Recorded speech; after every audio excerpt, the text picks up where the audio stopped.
कल रात कैसे ससुर जी ने मुझे गलती से सास समझकर हमारे पिंजरे में अपना तितर डाल दिया, वही बताने जा रही हूँ।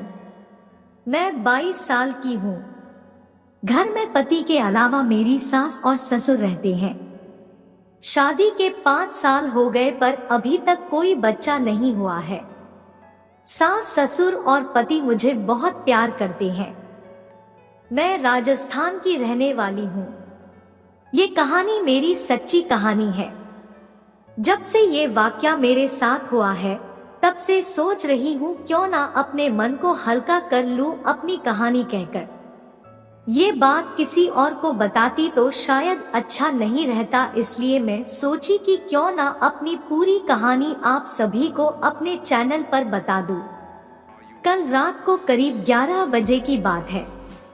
मेरी सास पड़ोस में जागरण हो रहा था, वो वही गई थी। बोली थी कि बाबूजी को बता देने के लिए, क्योंकि वो मार्केट गए हुए थे और मेरे पति अपने दोस्तों के साथ हरिद्वार गए थे। शाम को कपड़े धोई थी तो मेरे सारे कपड़े गीले थे, इसलिए रात को मैंने माँ जी का ही घाघरा पहन ली थी। मेरे कपड़े और माँ जी के कपड़े का नाप एक जैसा ही है, तो सोची क्यों ना पहन लेती हूँ। माँ ही बोली थी तू मेरे कपड़े पहन ले।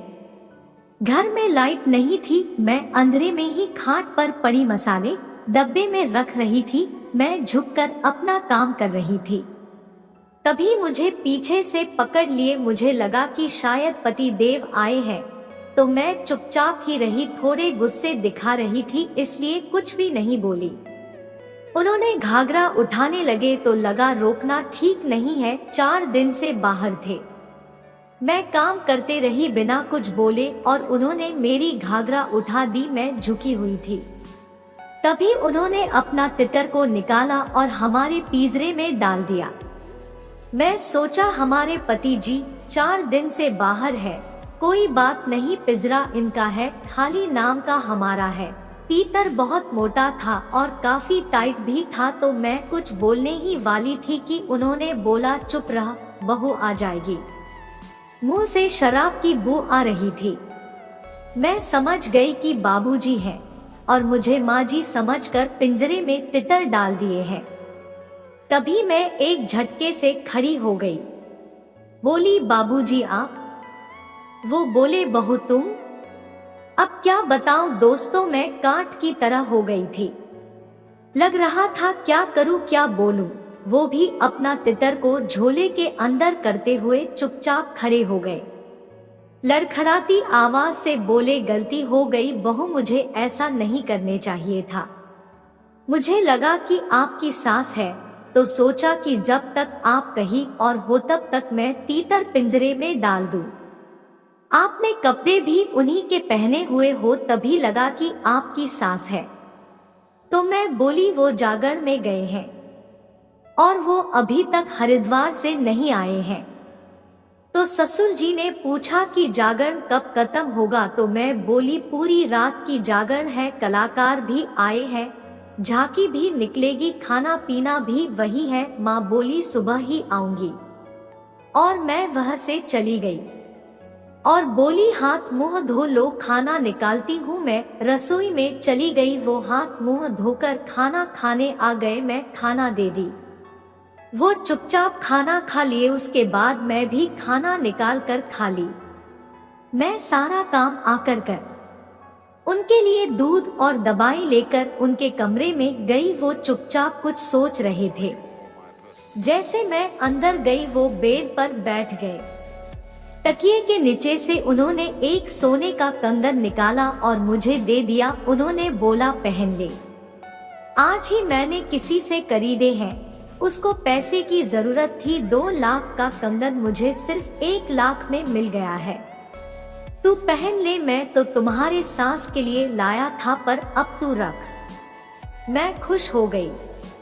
बोली माँ जी कुछ बोलेगी तो नहीं? तो उन्होंने कहा नहीं नहीं, मैं कह दूंगा, मैंने दिया है, मुझे शौक था बहू को देने के लिए। उन्होंने कहा पर बहू ये बात किसी को बताना नहीं, जो अभी 1 घंटे पहले हुआ था, नहीं तो हम दोनों की नाक कट जाएगी। मैं बोली ना बाबूजी, आप चिंता नहीं करो, मैं किसी से नहीं कहूंगी। आपने तो मेरी मुंह ही बंद कर दिया है कंगन को देकर। इतना बोलते ही बाबूजी बोले, तो फिर आज कोई घर में नहीं है, सिर्फ आज के लिए तू मेरे साथ सो जा, ऐसे और भी कंगन ला कर दूंगा। मैं सोची अब तो बाबूजी का तितर हमारे पिंजरे में एक बार चला गया है, हमारे पिंजरे का मजा ले चुका है, फिर एक लेगा कोई बात नहीं, और उसके बदले एक कंगन मिल रहा है, और का चाहिए, कहा गया है कि मजा में मजा नफा में लाई। फिर मैं तैयार हो गई। मैं बोला ठीक है बाबूजी, लेकिन ये ऑफर आज तक रहेगी, कल से बंद। बाबूजी बोले ठीक है बहू, आप टेंशन मत लो, जो तुम चाहोगी वही होगा, और तुम्हारी हर जरूर को पूरा करूँगा आज के बाद से। मैं बाबूजी बात सुनकर खुश हो गई, क्योंकि हमारी शादी किए हुए 5 साल हो गया था, अभी तक एक बच्चा नहीं हुआ था। सबसे पहले तो बच्चा की कमी हर स्त्री को महसूस होता है, फिर दोस्तों हमारी और हमारे ससुर के प्यार शुरू हो गई। जब जब मौका मिलता था तब तब बाबूजी हमारे पिंजरे अपना तीतर को डाल देते थे, बिना कुछ बोले। दिन हो या रात, कुछ दिन बीतने के बाद हमारी एक बेटा हुआ, जिसका पिता हमारा ससुर जी थे, हमारे पति पिता ससुर जी थे, और हमारा बेटा का भी पिता ससुर जी थे। दोस्तों हमारी कहानी कैसी लगी? हमारे चैनल को सब्सक्राइब करें और लाइक करें। धन्यवाद।